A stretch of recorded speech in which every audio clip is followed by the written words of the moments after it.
the heroes were suddenly attacked by something known as a roper, a stalagmite-shaped creature with long tentacles meant to draw you into its toothy maw.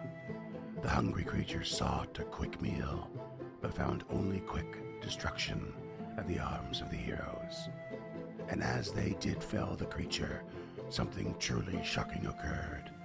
Another eye, much larger and inside the wall of the cave, opened up, and the enormous head of a stony dragon swung out and into the room. Paying only attention to the little draconic scion near Kaj, it huffed and spoke in the language of their shared lineages.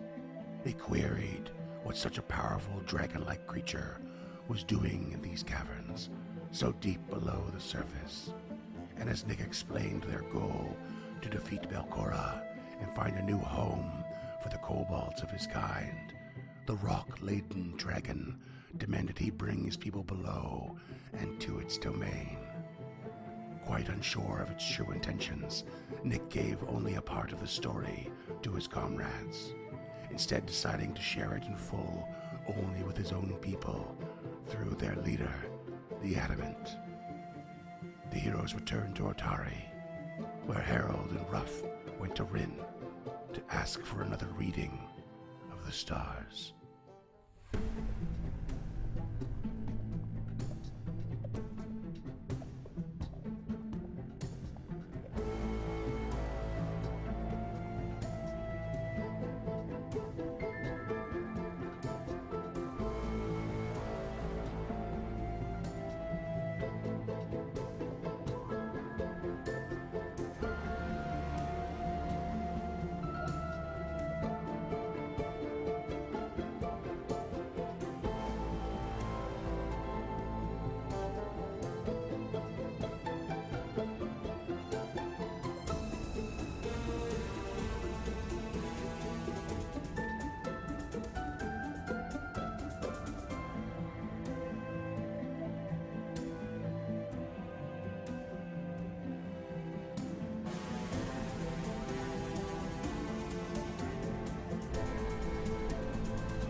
So, as some of you may know, particularly those in the Discord, I got a new puppy a couple months ago, and I'm finally at a point in my life where I can afford to give them like good food, good treats, do all the things that a responsible pet owner should do.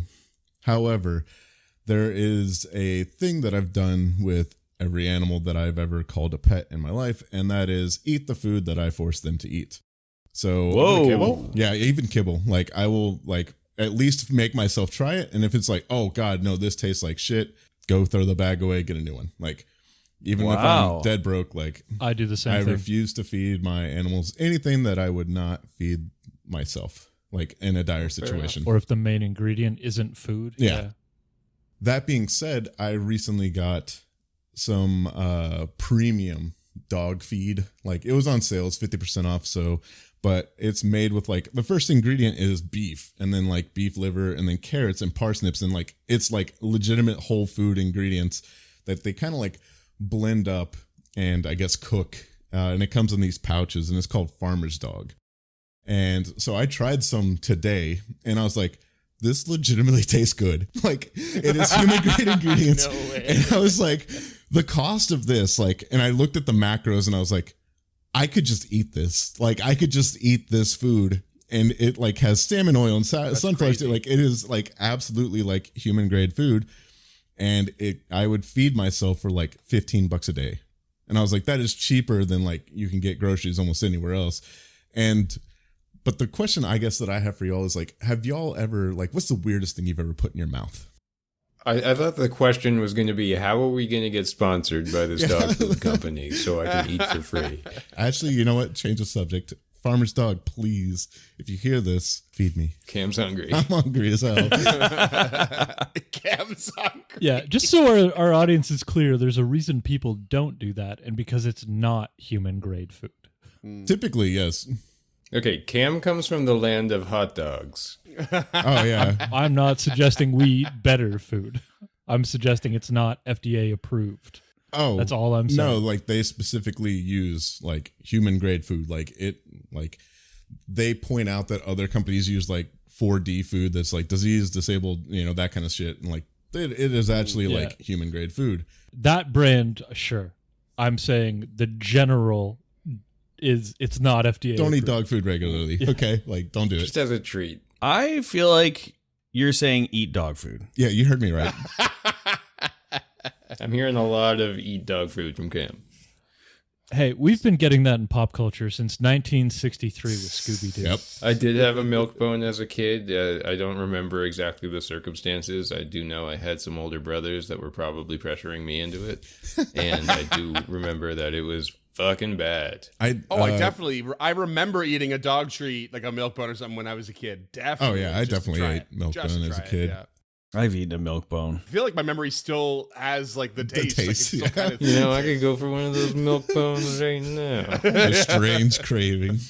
So Scott, you're the only one who hasn't eaten pet food? Is that what I'm picking up on? No, I've eaten a milk bone. Just saying, no, I had a cat. A lot of cat food.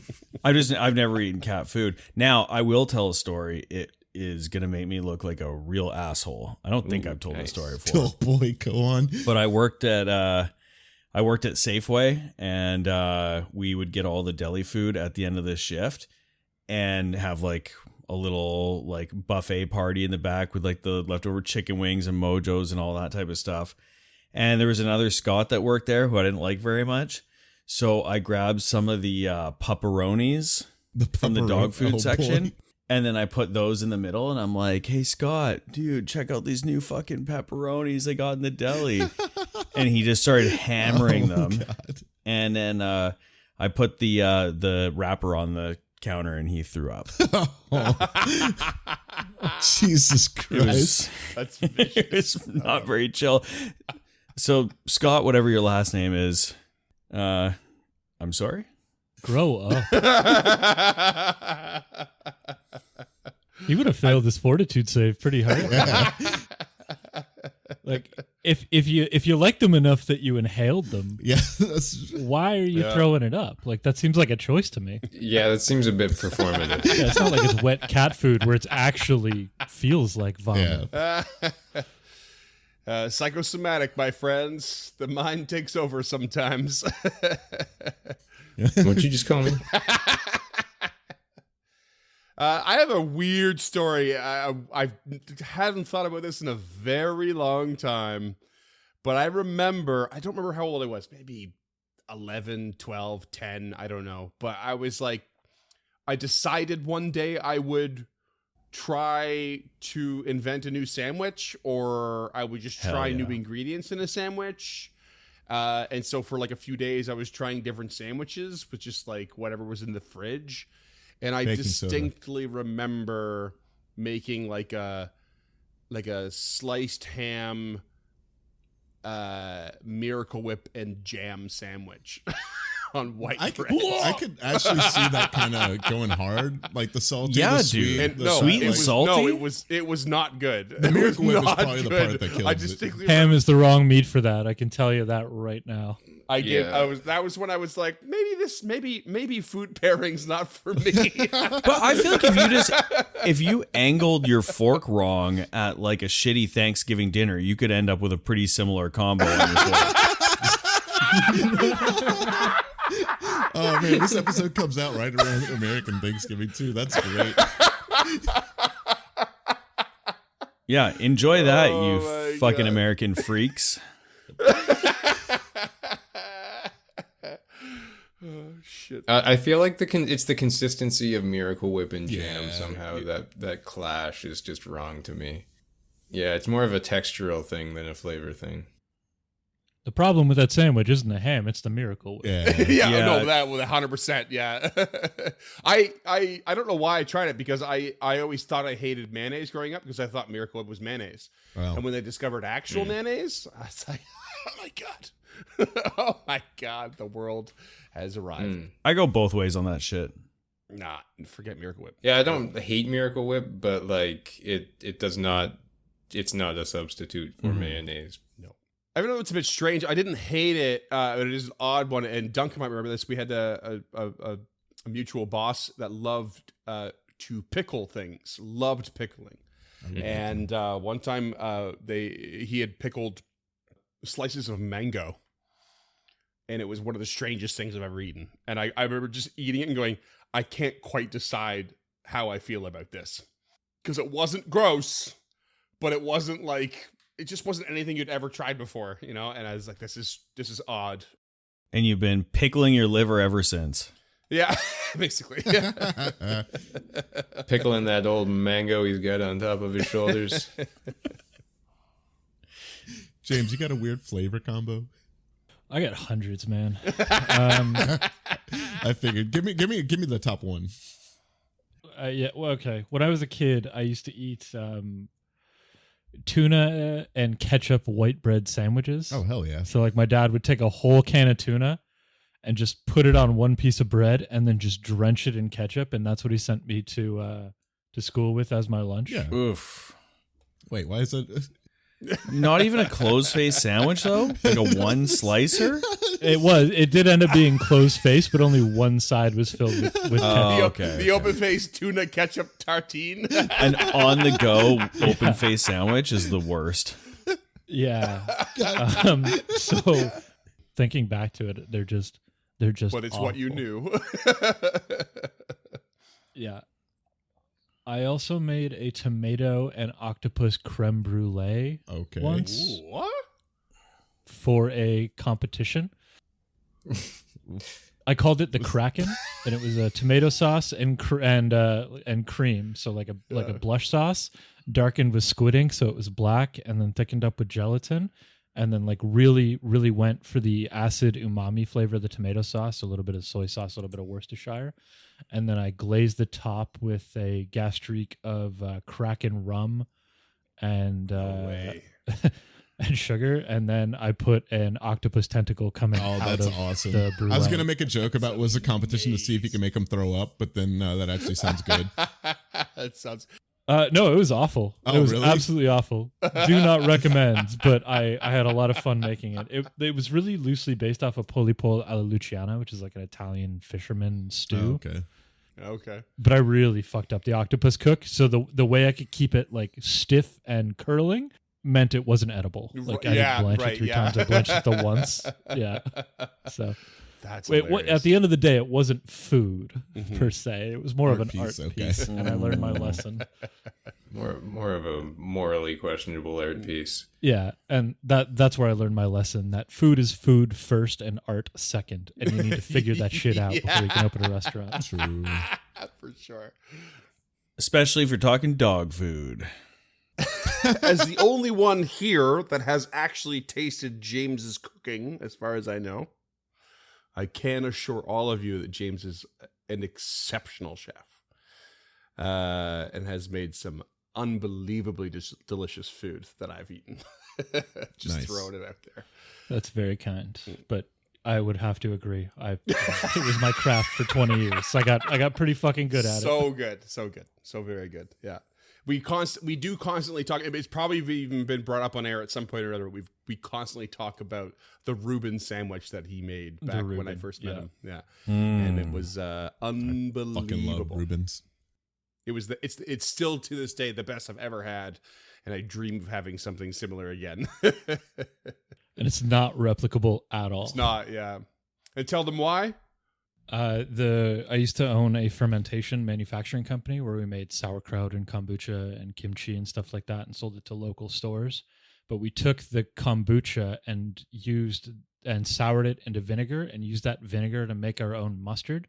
So I no longer have access to the mother to make more of that kombucha. I can no longer import the tea that we used to get to make the kombucha. So even if I got a mother, I couldn't train it.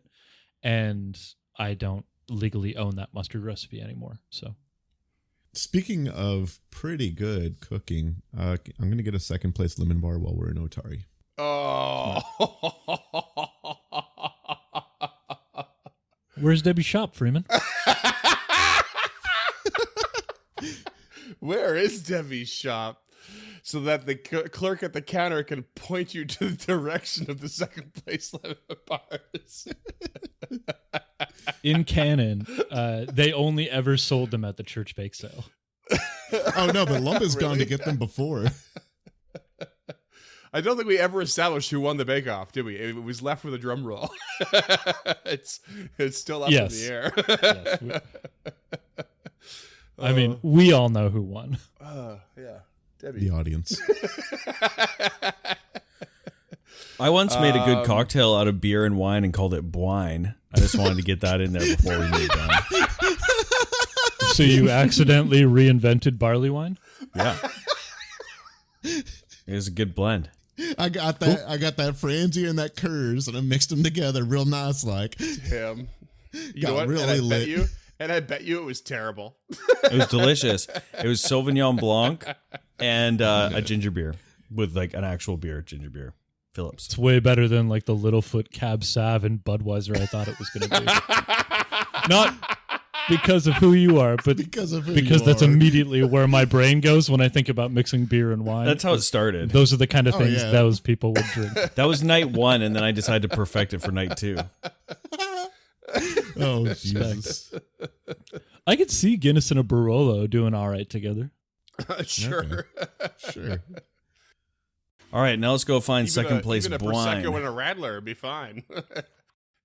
I don't know how to segue this at all. It's because I ruined the segue. Speaking of importing teas, your good friend Rin, Hey, who has hey. lots of teas available, has just been asked to read the stars, and you have been asked to ask your question. Rare Freeman segue. Yeah, not my smoothest, but I'll You got that, I'll bud. roll with it. There's 128 previous episodes of them not being smooth. Just keeping up with the We trend. gotta work out the kinks, you know. What? Who? I said, who is it? Rins? That part I forget. It was only 2 of you, I think. Rough and Harold. Harold. Ruff and Harold. Okay. I don't know if you specified what you were intending to ask. I don't know if you remember if you had or not either, but this is your opportunity. We had not. Okay. You called the app right when she was. I think the last line was "Ask your question." Yeah, I mean, like out of character. I don't know if you specified what your intentions were. Oh, you're looking for hints now? No. Just making sure we don't accidentally double up or accidentally recant what we've already established. I just don't recall. But yeah, I will roll a astrology lore to read the stars. You let me know what your question is. What's the weather like today? Success will have the effects of the augury spell, which is your wheel and woe, or nothing. And a critical success will give you the read omens spell, which is a little more info, a little more cryptic clue, I guess, and you get like a bit of a bonus to saving throws too if that happens. But you kind of need to go the augury route in a way, like ask something quite specific. And this particular thing is normally augury is like up to like an hour ahead or something like that. Oh no, particularly go to within a week. Okay, in this case it's 24 hours, so it's a more limited version. Rin, are Arthur's lemon bars technically dog food? Wow. Word of caution, you don't really want a yes or no answer question. Just throw it out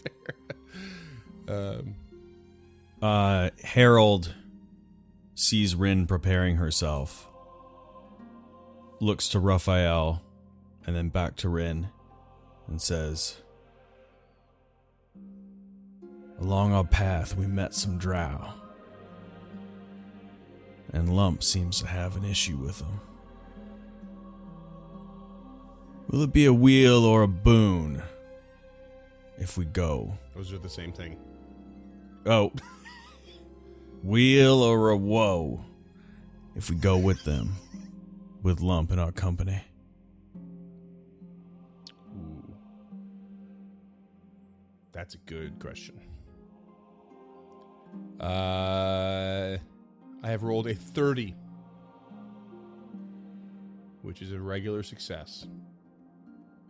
So per the rules of the augury spell, you gain a vague glimpse of the future. During the casting of the spell, ask about the results of a particular course of action. And the spell can predict results up to 30 minutes. In this case, What did I read? I read some. Oh, I was reading. Don't worry about it, listeners. I fucked this up.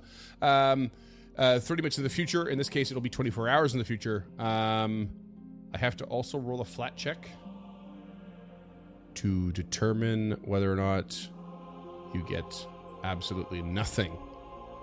And you don't know whether or not it is accurate. And you ask this question, and she's staring up in the center of her space here into the stars. You can see her listening to the question intently, and she just spends some time staring and staring and staring. And as her head comes down, there's this strong look of disappointment on her face.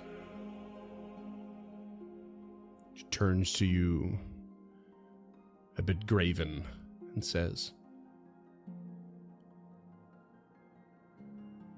"They tell me nothing. I am sorry. This seems an important question to you, but the stars will not help today." And Harold just gives a grim nod. Freeman, I just want to point out you do have a cam point. You can re-roll that. You'd like that, wouldn't you? I would. I tried. Well, I thank you, Rin. Truly, I'm just worried about my new companion. Their instincts are strong, but so far from my own in this matter. I don't know their life story, and I don't know what they've been through, but I'll be damned. I just worry about them.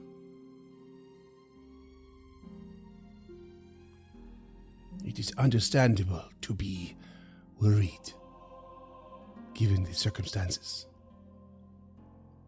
You would want your back to be watched the way you watch others.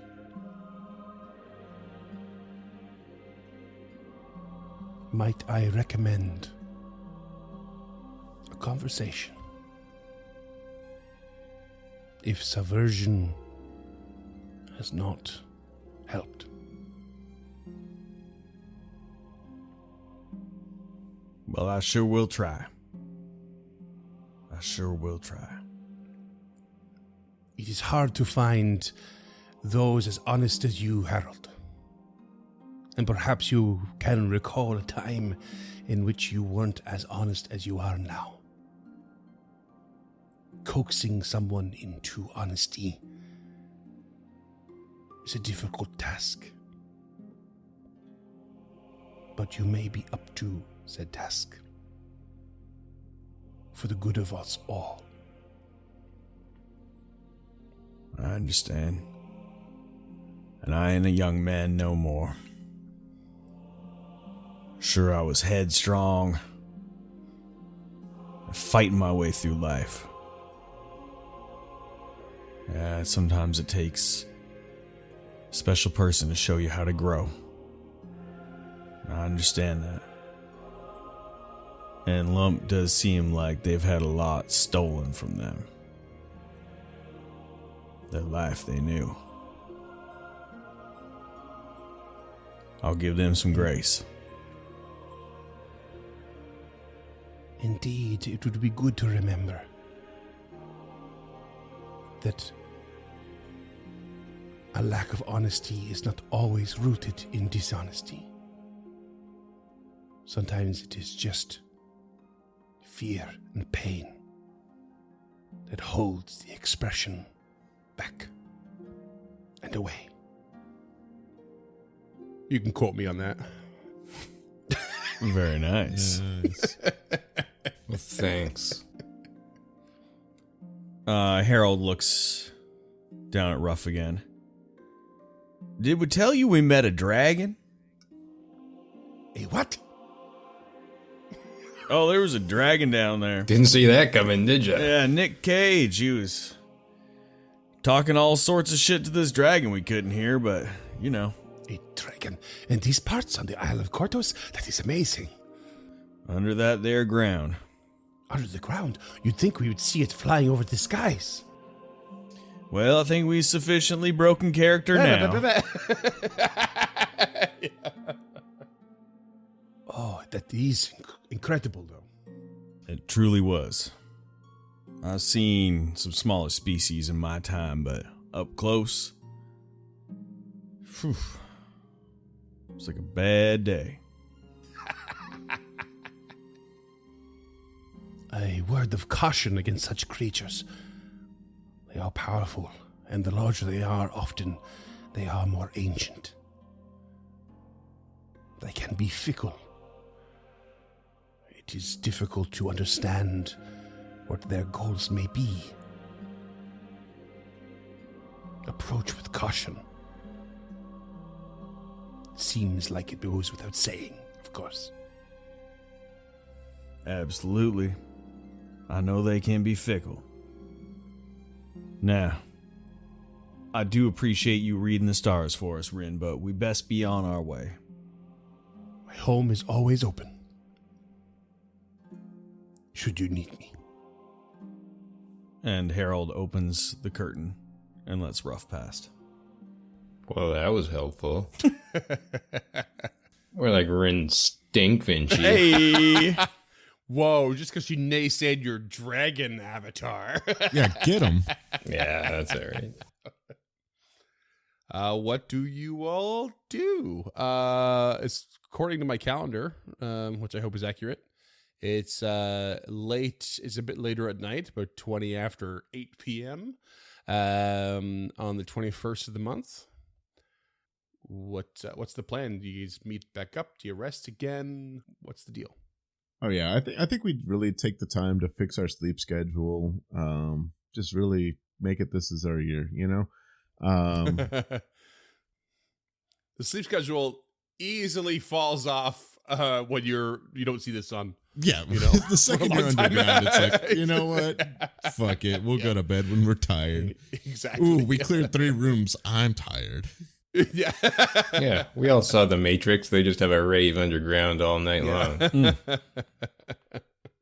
Yeah, I think that we go and get Nick the Thundering Rune attached.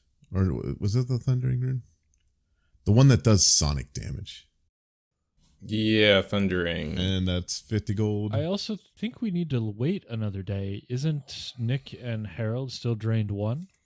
Ooh, are they? No. I think we passed that part. I think 1 or 2 of us should be drained. We only rested once, and I was drained 1 after that. If and they're I'm not done. currently on your characters, I think we solved it. Yeah, whether through rest or through spells for recovery. Because you did take a little extra break here. I think. Yeah, because yesterday Lump became doomed and the dragon was met, and the day before Harold arrived to the party. So I think we're under the assumption you're resting again tonight, and we may or may not have decided that you would transfer the Thundering Rune to Nick's weapon. I'm pretty sure I remember that happening. Yep. I want to see the drow. I want to see the drow. So I want to Yeah. know what. So with the assumption that you all rest for another night, what time tomorrow do you want to set back out? And is there anything else you want to do in town? I think that Lump wants to surprise the gang with coffee and pastries in the morning. And so we'll go into town extra early after saying their prayers to go find drinks and breakfast. Okay. Do you actually go searching for the best lemon bars in town? I know Arthur's not here. No, Lump. Actually, I don't know if we haven't met. I'm just Arthur. wondering if that's what you go searching for. If you do, I'm gonna make James roll a D100. Yeah, I do. 4. Hopefully we're playing Delta Green. there are no lemon bars in town. Lemon shortage. Lump sheds a It's a No, lemon bar shortage. shortage. bar shortage. A ship just left, so they took them all to fight off scurvy. Yeah. Lump sheds a single massive tear before just Looks like they're drooling. Yeah, from lump a block spits, away. and then oh god. We all process grief differently, okay? Partour. No. Wait.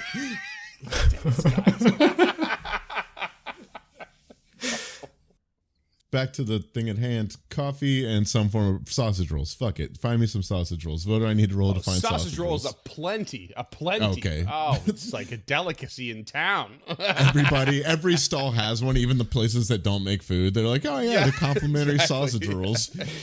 Yeah, the coffee place, the stirrers are sausage rolls. Go by the barracks to pick up Nick's weapon. Sausage rolls available. Just It's like every stall has their own blend of spices that go into a sausage roll. Dude, reality sucks. Get me in this world. Yeah. Take me to Atari now. anyways. So you meet up with the rest of the group with coffee and pastries in hand. In my arm. Well, yeah, I was going to say in your slimy arm. Where do you meet? Where do you all meet? Unless anybody has a better idea, I'd actually like to go and meet out by the Druid Circle just to enjoy some nature since we've been underground forever. Just like kind of like, I don't know, maybe make a day of it, like wake up before the sunrise, go to the Druid Circle with some sausage rolls and coffees and just watch the sunrise. That sounds pleasant and nice. That sounds Yeah. nice. I think Ruff probably camped out there for the night. Okay. Because he would have wanted to go see Krugga before he left.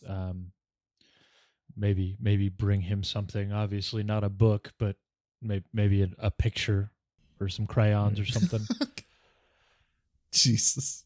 It's a picture of a book ripped in half. Just run some infernal braille over his hands. Something.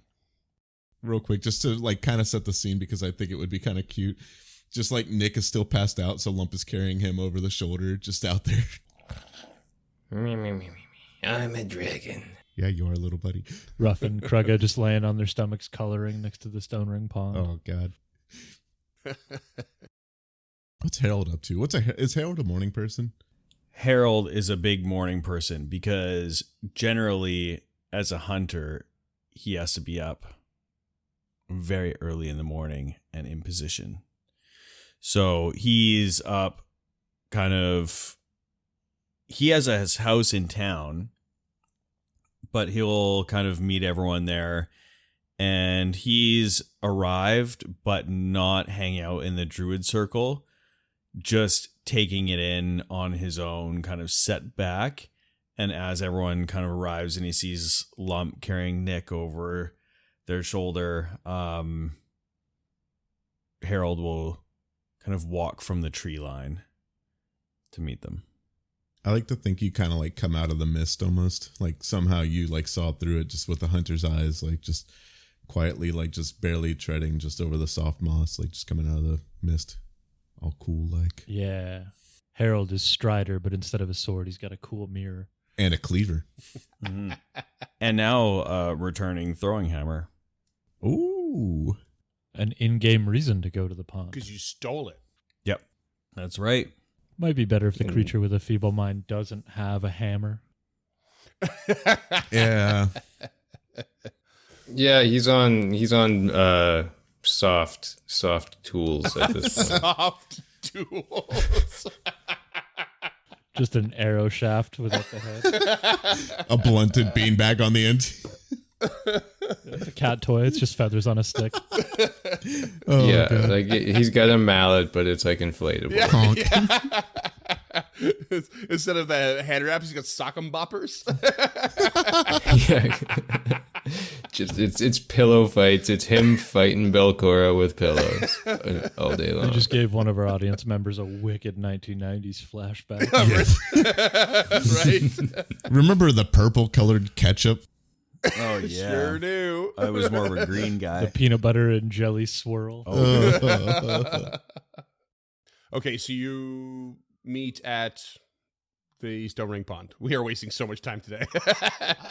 I'm having fun having a nice little scene before we go back into the murder hole. Okay, like Yeah. let us have a peaceful moment here, Freeman. It doesn't need to be 110% all the time. Okay.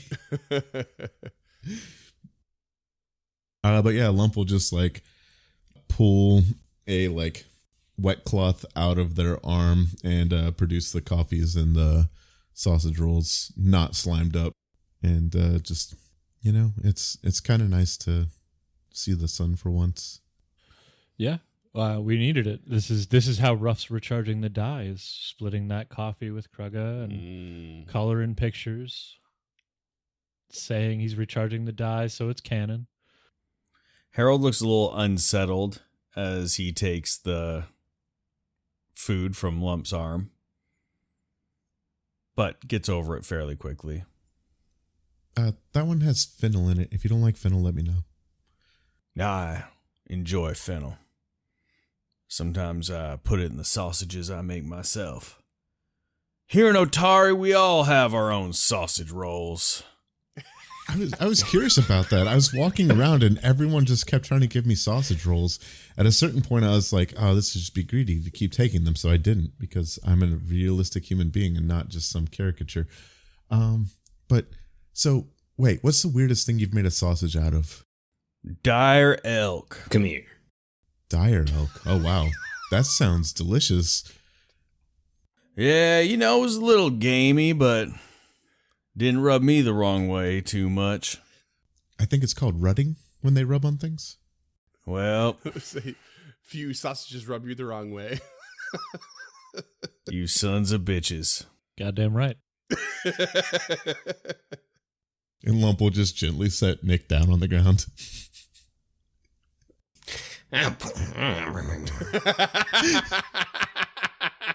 Still sleeping. So with the kind of steam rising up from the coffee cups in the early morning outside of this bog, Harold's watching as the sun comes up over the horizon. Thank you for taking me. Let me join the party, because I really wanted to do my part for Otari. Seems like we're on a new leg of this adventure. Heading down, meet the Drow community, and then go further, deeper into the dungeon. How are y'all feeling about this? Well, in the name of sunrises and new beginnings, I think I should inform you all that I am currently being affected by a devil's contract. Ruff spits out his coffee. It does a spit take. Nick has snapped awake at the. Hot driblets of coffee spatter onto Nick's face, waking him up. Devil's contract. I need some coffee. Oh, here. And Lump will just hand one over. Oh, that's thank God. Do you need any sugar or cream or? I don't know. I'm good. Do you need anything to go with that devil's contract? Oh, God. To stay alive and, to kill the Medusa. Harold hasn't taken his eyes off of Lump, hasn't blinked, and showed no reaction. Staring, and just takes another sip of the coffee. What are the terms of this contract? I signed it to... Freeman, did you want to say something? I was just going to say, Lump knows two parts of the contract. We haven't really covered this, especially on air. Lump should know the benefit and the payment. I know, Cam, you can see the rest, but just throwing that out there. Yeah. We'll pretend I won't. Okay. So basically, on the mechanical level, when a creature deals damage to me, I can call out for retribution as a reaction. Until the end of my next turn, I gain a +1 status bonus to attack rolls against that creature. Lump is yet to use that. Yeah, my reactions end up getting used for so many other things that but my payment is if I wound a creature, it is my duty to kill it. If a creature survives for 24 hours after you deal damage, you are doomed 1. If you already have the doomed condition, it increases by 1. And so Lump will just kind of look at Harold squarely. I sought retribution against those that afflicted me with this condition. I had a moment of weakness, and I signed a contract with Bark and Buck. I have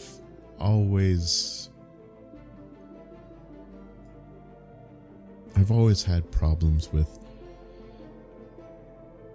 being too impulsive. It's what led me down into the gauntlet in the first place, and why I escaped in the first place. And I don't know how to complete the contract. I just know that until I destroy the Medusa, until I kill her, there is a blade hanging over my head. And so I would understand if none of you wished to participate or take part in the killing of her. I just ask that you don't stand in my way, and that we can continue our mission afterwards.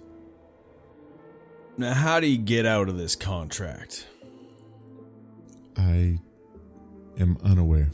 I am not exactly a barrister or an abogado. But there's no end term to this contract. An end clause? No. I thought you said you weren't a lawyer. Oh, there is an end clause. It would just end with Lump's life, I imagine. Yes, and I would serve a sentence in hell. Oh, no sorry. doubt. You know what? I think there is. I think you might know part of the termination clause. No? I have not succeeded at that. Okay. There's a check for it, but I have Okay. not succeeded at that because Lump is not that person. Right. Like if somebody else in the group is like, let me take a look at that, then they'll hand it over. But Lump is not. Yeah. Lump is twice damned, thrice blessed. Like, Yeah. just, Yeah. this is what it is. Now I understand the reasons that might have pushed you towards this. Especially you. Being a monster hunter. In a past life. Not to be controlled by those that you hate. But you can see where it got you. Even in the tighter grip of something else. I ain't gonna judge you for the decisions you made. But I don't know how I feel about watching you kill an unarmed prisoner without his full mental capacity. But what you do is on you.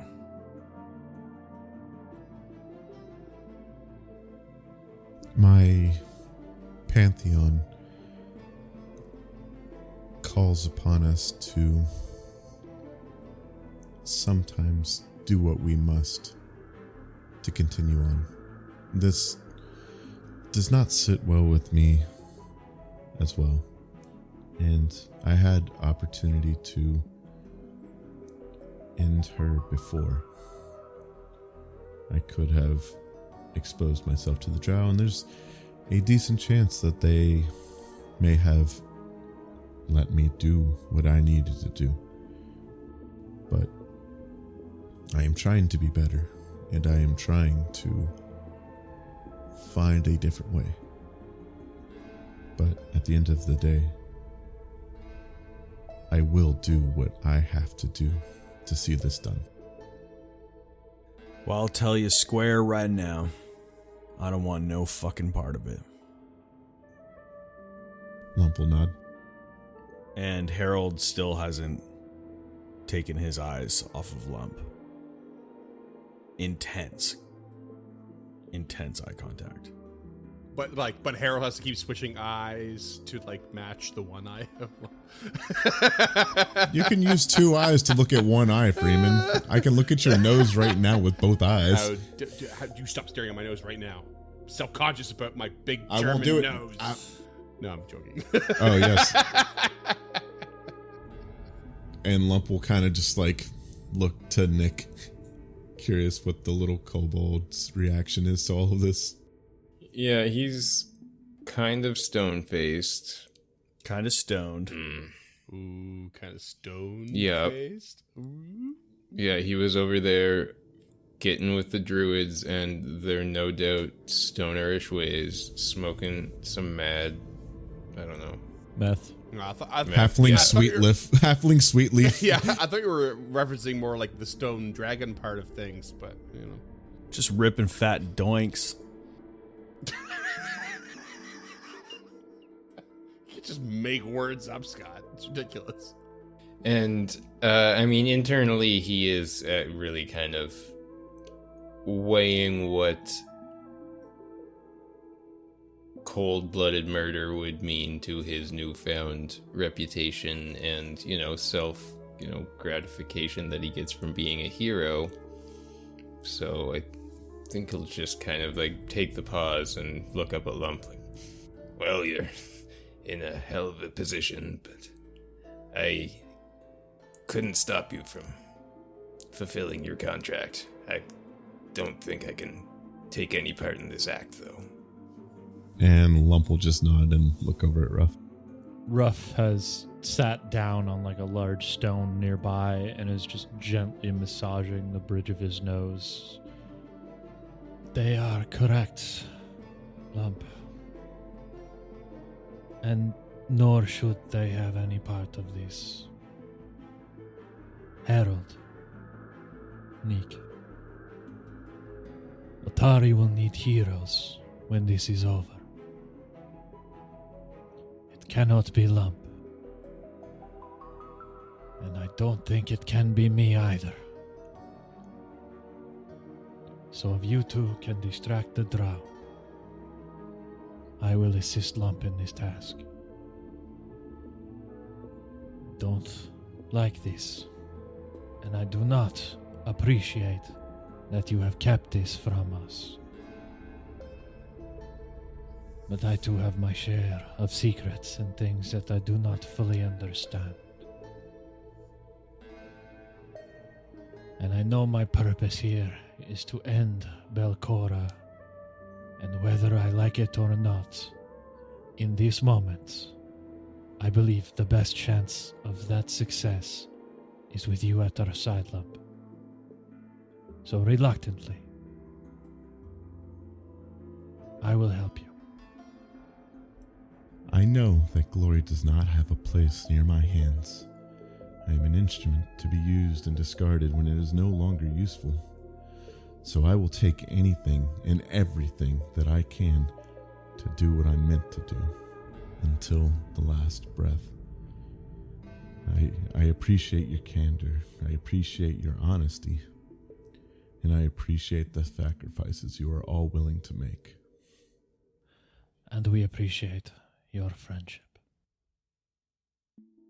This might be a good opportunity for Lump to admit that they talked to the drow already too. They turned Lump away. I did. So, you did say that? I did mention that, yeah.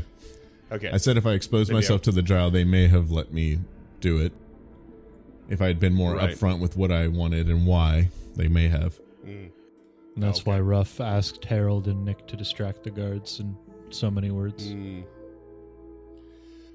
Okay, so then the question begs, how do they feel about that? Because you have these sort of new potential allies, which is exceptionally rare in these vaults. Although I guess the party at hand doesn't necessarily know that, but to scam these new allies all of a sudden, that's gotta be a pretty big point of contention. Not even just like, for me, sorry, as an observer, I'm like, not even be like a herald might be like, I want no part of it, but Harold might now be like, absolutely fucking not. Are you going to spoil this opportunity for us? Right? Lump will look over at Ruff. I did speak to them, and we can talk to their matriarch and potentially find a solution there. So we do not need to use subterfuge right away. How long do you have? As far as I'm aware, my condition will not worsen anymore, regardless of how long. It is just a sword hanging over my head. Hell has its hands around my ankles, so to speak. May we see this contract? Perhaps we could parse more details. Lump will grimace and produce the contract and hand it to Ruff. And it's an infernal braille. Ruff will hand Lump his sword as kind of like a, like we're trading things that are very important and valuable to us, kind of thing. Gotcha. He wants to show some respect. What language is this contract in? Yeah, it would be in the language of the devils. I think it needs to be in common. It does need to be in common because for a contract to be binding, you have to be able to read it. No, that's true. Yeah. Okay. That's fair to say. It is basically a very, very long and complicated contract in the most dry legalese you can imagine. If you roll me, I guess a religion check, real quick. 23. You would guess that this contract is deliberately convoluted. Because that's what devils like to do, especially contract devils. They don't really want you to understand the contract in its entirety. They want it to be really difficult to find the loopholes. But it also speaks to you thinking, if it's this dry and this complicated, this convoluted, there are surely loopholes. I wonder, is there still a barrister in town? An abogado? What's an avogado? Because I'm hearing affogato, which is like espresso. Abogado is lawyer in I was with Spanish. Freeman on that one. I'm like, you've said that twice now. I'm like, I don't know what they're saying. It's funny. This came up a long time ago, I think, and you just struck the memory for me. But it's I think it came up in episode 100, maybe, or maybe it was in when we did Local Legends Chapter 3. But basically, there was a lack of Otari guards available to guard the road to Aelin Weimar's Rod and Bow Club, because too many of them had retired at the same time, and the most common role they take on when they retire is to be a barrister. That's like part of Otari lore. So there's actually a plethora of them right now. Never mind. Otari many. might be the worst place in the world. I don't think sausage rolls make up for 50% lawyers. Not enough work. Cops and lawyers? Ugh. and trade unions. And thieves. Oh my god. I already said lawyers. Fucking funny. Hey. So yes, there would be some barristers available, but you maybe know actually roll me a society real quick.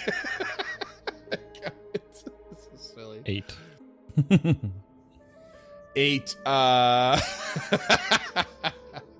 Yeah, as with an 8, you're actually not really sure. Like, there's probably going to be plenty of opportunity for barristers, but you're not really sure how reliable they are at all. In fact, you just kind of doubt the reliability. I think I got that across with my statement. Yep, that's fair. As far as infernal contracts go, just mechanically speaking, I'll say that you're looking at like a level-based DC, and you're looking at a decipher writing action. So society. So it's a society check, yeah. So whoever does have a decent society has some potential to understand this thing. I believe all those characters are dead. Nope. I can't believe it. I can't believe it at all. It's just Cam broke themselves. I just rolled a natural 20 on the society check. Lump, for the very first time, bothers to look at their contract.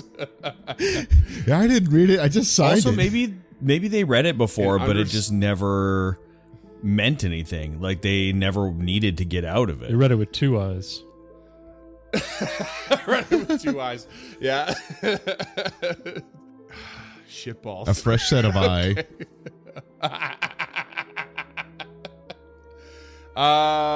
Okay. I do have to say that this will take some time. So perhaps you how do you want to go about this? Do you want to like sit here by the Stone Ring Pond with the druids and like make everyone wait? I don't, because I think that Lump with this natural 20, I want to say it takes them like, I'm going to roll a d4. That's how many days it takes. By the text, it's an hour per page. Okay. An hour per page. Okay. I want to say real quick, Freeman, if I may. I want to say it takes 4 days, if that's okay with you, Freeman. Like, Lump begins reading this, but I want to say that it's like so dense and so dry that it does take them 4 days to like finally piece it all together. Okay, I'll tell you what. Because you rolled an extra 20, I'll cut those days in half. So you rolled a 4 on a d4. We'll call it 2 days. Okay. So I honestly, I will make a note. I'll make a note in the do want it to be calendar 4. right now. Why? I just it's more fun. Like that. There's more on the line. Yeah. Like It's been all right, 5 episodes all right. since a day ticked. That's yeah. Okay. like that's 10 episodes. I'm gonna make a note in the campaign calendar might right be now. over by the Lump. time you discern the contract. Well, that'd be a Lump. perfect ending for Lump. It's like, oh, it was right here the whole time. Slaps the contract and just like walks off into the sunset. That doesn't prevent us from killing the Medusa now, though. You know what? I this is collaborative storytelling. Y'all are absolutely correct. Should I just do 2 days? Yes. Yeah, okay, 2 days it is. Oh, damn it! I just put it in the calendar. Change the note. You're killing me. You know what? Make it 8 days. Okay. You know what? You know what? I'm turning that natural 20 into a natural 1. You learned it 4 days ago, and you feel like an idiot. Turns out all you had to do was click your heels together and wish your way out of it. Yeah. I wish I wasn't in this contract. You just had to believe in yourself. Okay, so what's our game plan here? We need to kill a Medusa and follow the drow to a trade city. I've put it in the calendar. 2 days from now, you will have understood the contract. So you're taking you will understand it in its entirety because of your natural 20. But yeah, it's gonna be a thing. I guess during this conversation, you show the contract, people give it a look at, and you resolve to sort through it. You know it's going to take some Can time. we establish the time frame for when Doom ticks? That's all Ruff really wants to know, is how long we have before that ticks over or up. Oh, I no, am it doesn't. doomed. Permanently doomed unless the Medusa dies, and if another creature survives based on the contract's parameters, the doom will continue to tick up. There is no ticking down unless those creatures Okay, die. so it's 1 per creature. Well, as per the wording of the contract, is if you already have the doom condition, it will increase by 1. So if the same condition is repeated, then yes, it will just continue to go up. If you all want, and like beware of spoilers, you can see this in Lump's inventory. You can take a look at the wording, but there are spoilers there. Just so Just say I really relate to whipping out a boring piece of writing like that and being like, well, that I'm gonna do in 2 fucking days. Got him. All right. But yeah, I think we're ready to head back down and talk to these drow. The Caligny we kind of sorted out, right, with Agriel? They were going to discuss it.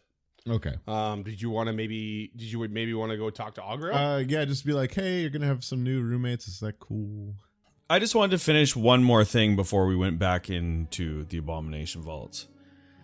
Let me lay it out like this.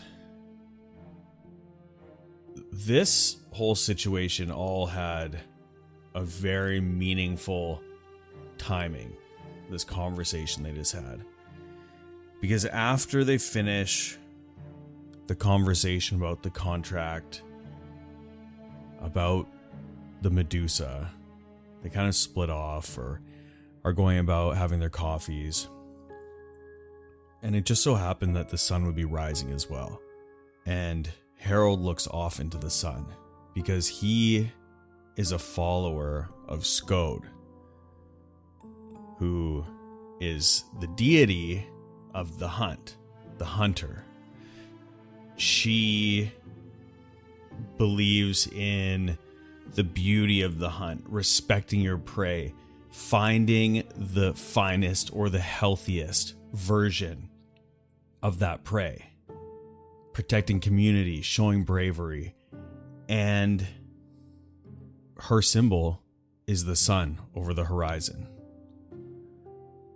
Mulling over the conversation that was just had, he's thumbing the amulet and glancing down at the portrait.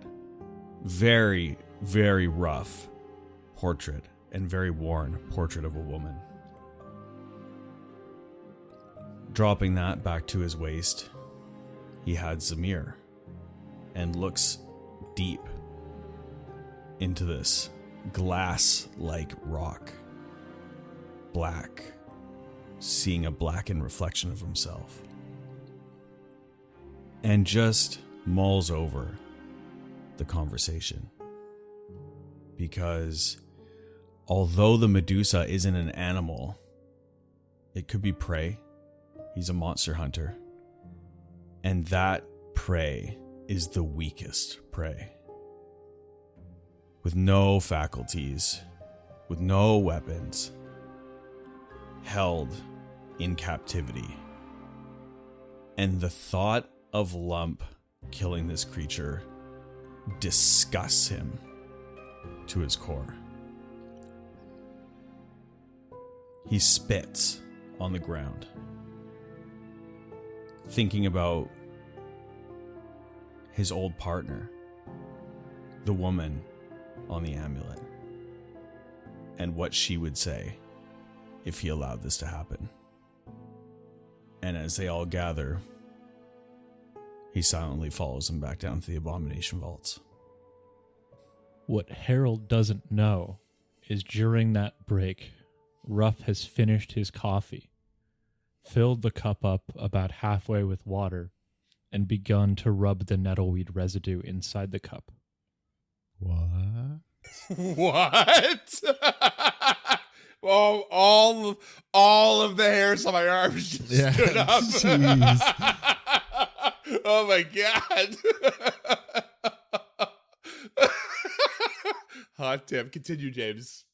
You have my attention. Ruff is going to attempt to poison the Medusa. Okay. I thought you were going to kill Lump. Freeman, for the listeners at home, Freeman did the "you had my attention" or "you had my interest, but now you have my attention" meme. Like he just, it was in real time. You watched it happen. Like just. Oh shit. Okay. Hot damn. That's a good plan. This escalated from a nice sunrise to this. Hey, I feel like I feel like Lump took us all out here to break some bad news to us, and there was some ulterior motives to to don sausage rolls and coffee. Storytelling? No, not me. Optimized min-maxing munchkin piece of shit. If it was me, the seaside rise of the sun with a coffee and a sausage roll would have worked, but not for Harold. Oh yeah, we're like fucking kill that Medusa. I'll help you. I'll hold her hair back. Where are we hiding this body? I'm especially stoked about like how this like the chance roll of a critical success on a trip matched by like the choosing to let a feeble-minded creature live has this like that's just like that's where like where the dice may lie kind of production of a story. It's so crazy, and the sheer happenstance that Lump was the one with the infernal contract. It's such a cool part of this game. You know, Freeman, these that's games, how the sausage gets made. And if it was Tulok, there would have been no issue. Oh, Could be dead already. And I was thinking this whole time. I really this whole time. Tulok could be like, "Fuck yeah, we're killing that thing." But Harold be different. Oh, it's so good. It's so good. It's so good. You all get a hero point. Hey. How about that? Hey. Rude. It's so good. Okay, so rough. Okay, you all have Come on, Freeman, steal the ship now. Well, everyone, I'm having a hard time. Everyone's got. Well, Nick hasn't really expressed any strong feelings in this situation. Everyone else very much has. I would wager a guess that Nick is very distracted by his own current circumstances and potentials. Yeah, he definitely took a bit of a cringe when Ruff started laying into Lump for withholding information from him, or from the party. So he definitely shut up a little, but when Lump mentioned, or when Lump wanted us to make a distraction, you know, he was all gung-ho for that. But I guess the plan may be changing with talking to the matriarch. I don't know. Sure, yeah, the conversation continued, and that was kind of snuffed out, and yeah. So, yeah, like what is Nick thinking? I guess if you could elaborate a little bit more on, what is that hiding information? Because you very much hid. We all know you very much hid a lot of information from that dragon to the rest of the party, and what it wants of you. He is just gonna let that ride, I think, because like what would be a good opportunity to bring that up right now? Probably not. Yeah, do you want to? And he's probably in the feeling of, I might just have to like keep lying about this for a little while, because I already did get caught in the big lie while things happen, because he has no fucking idea what's going on with the dragon. Like, he knows that it's like a dog chasing its own tail, and then when you catch it, what do you fucking do?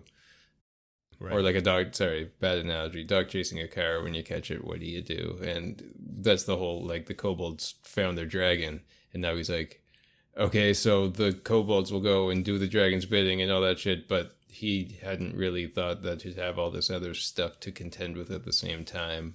Right. And even then, like, you do the dragon's bidding, you don't know what the bidding is. Is it actually to the benefit of the kobolds? Like, now that you're there, now that you know the bidding is imminent, like, is it something that is actually good to do? You know, you might. Does that go? Genuine question: does that go through Nick's mind, or is he still kind of like get there first? I don't think he has put. I don't think he's thought through that the dragon might betray the kobolds. I think that he's more worried about those two worlds, that world coming into conflict with the world of Otari, with the mission that he's been sent on, you know, to save the town itself, not just the kobolds in it. Because waking up that dragon, and then if the kobolds bring the dragon to town, who knows what the fuck's going to happen. So, you know, he's hoping that he can take care of one problem before having to deal with another, I think, because there is a definite ticking clock on the abomination vaults part of things. Like, he knows that Belcora needs to be stopped immediately, and the dragon thing is such an uncertainty that maybe he can just lie his way through it and it'll come out smelling like roses. I think for the first time, we have like a very good look at the ulterior motives of each character, since the party dynamic changed so significantly. And it is so different from the original. And even like the original with some characters dying and coming in, the dynamic is so different now that you're all still pointed towards killing Belcora for, more often than not the same reason. But you might have some personal reasons as well. The ulterior motives for being here at all is so crazy, or how to get there is so crazy right now. Like Raphael appears to be, this is like has been resurrected, reincarnated to see this goal out. His is so direct. And then, you have Nick, who is here for a different reason and got roped in and is happy to prove himself, and now has been given this like unforeseen direction to also follow.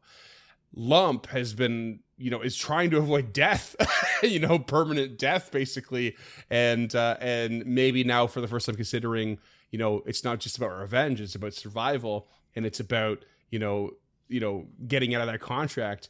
And then you have Harold, who is here to protect the town, which is the most classic motivation at the start of this adventure. It's all about protecting Otari. Of course, it's grown bigger than that, but Harold has like these different sets of morals and values from his experiences. I think it's a really cool dynamic. I'm so stoked that so much of it is like come into play. And it's a really complicated dynamic to navigate too.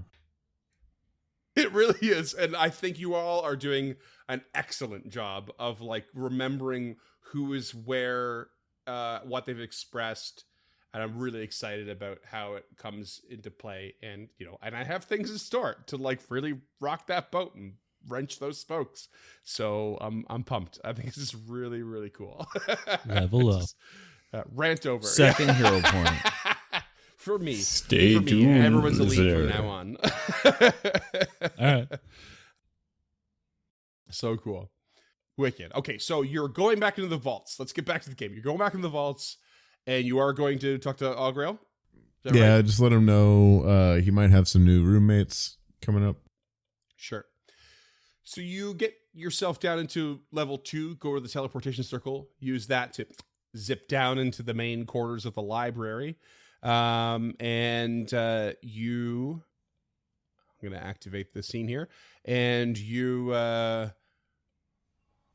teleport into that teleportation circle. Walk forward. Who wants to walk forward first to the door? Lump is typically at the front, so Lump will do it.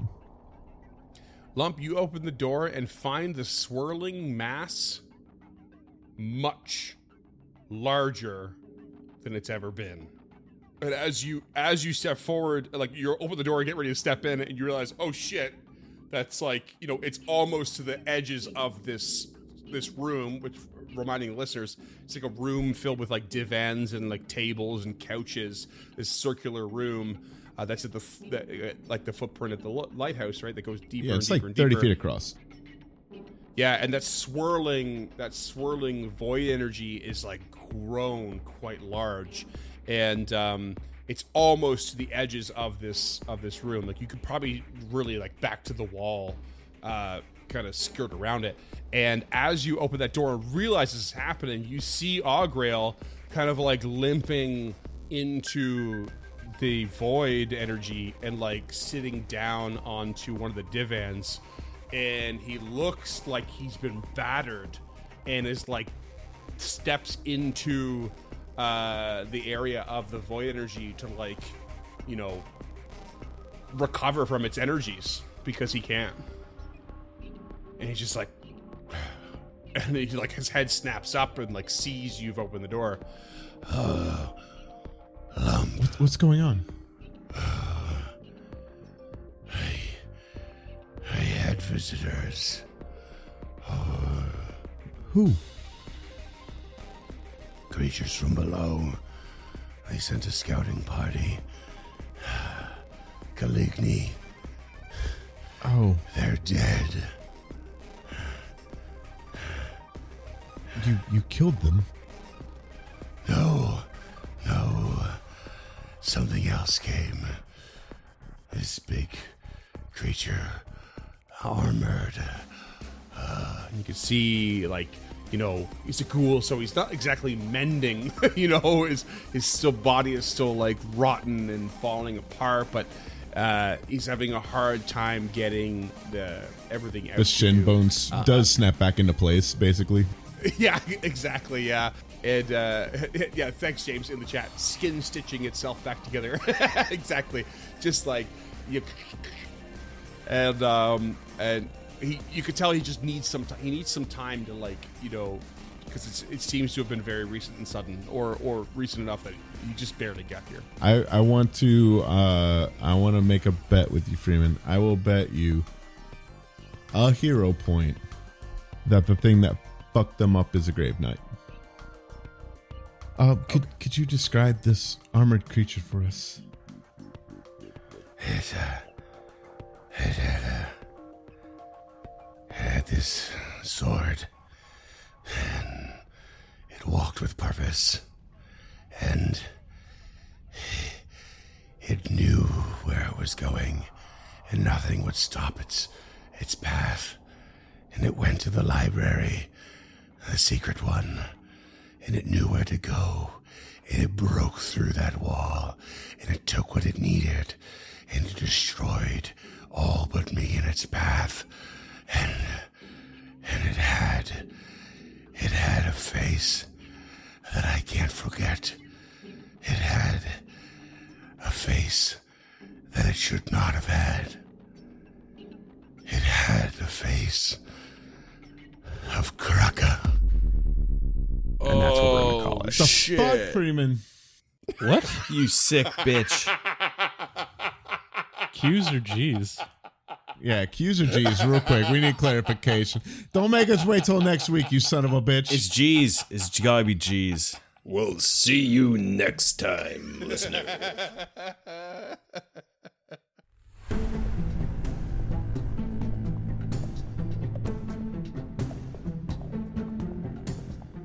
Stemming the Tide is an actual play podcast of the Adventure Path Abomination Vaults and is produced by the Uncharted North Network.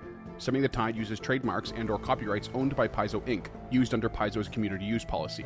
We are expressly prohibited from charging you to use or access this content. Stemming the Tide is not published, endorsed, or specifically approved by Paizo. For more information about Paizo Inc. and Paizo products, visit paizo.com. Music is composed by Will Savino and artwork by Greyhood. Stemming the Tide is recorded remotely using Foundry Virtual Tabletop. If you wish to connect with us or support this project and projects to come, we can be found at unchartednorth.ca, patreon.com/unchartednorth, and on all major social media platforms. Links to all credits can be found in the episode description and our website. Thanks for tuning in.